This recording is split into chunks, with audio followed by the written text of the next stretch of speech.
கடனை தள்ளுபடி மேக்சிமம் இந்த 1 மந்த்ல என்ன செய்ய முடியுமோ அத செஞ்சான். நீங்க தான் அந்த நிதி சம்பந்தமா இருக்கிற எல்லா கேட்டையும் லாக் பண்ணி வச்சுட்டுல போயிருக்கிறீங்க. அதை சரி செய்ய வேணாமா? அதை ஒழுங்குபடுத்த வேணாமா? தற்கொலையாமா தற்கொலை நல்லா வருது வேணான்னு பாக்குறேன். எங்களை 6 மாசம் கேள்வி கேட்காதுன்னு சொன்னீங்களே, நீங்க 6 மாசம் இல்ல 6 வருஷம் கூட நான் கேள்வி கேட்கல. உங்களுடைய தேர்தல் அறிக்கையில உங்களுடைய நடத்தையில நாணயம் இருக்கா? ரிசர்வ் பேங்க் கைட்லைன்ஸ் இல்லாம நீங்க விவசாய கடனை முழுசா தள்ளுபடி முடியாது. 2025 கைட்லைன்ஸ்.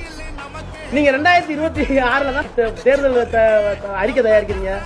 அந்த அறிக்கை தயாரிக்கும் போது இப்படி ஒரு சட்டம் இருப்பது என்பதை தெரியாமல் கூட ஒரு அரசியல் கட்சி நீங்க தேர்தல் அறிக்கை கொடுத்தா உங்களுக்கு என்ன பேர் வைக்கலாம்?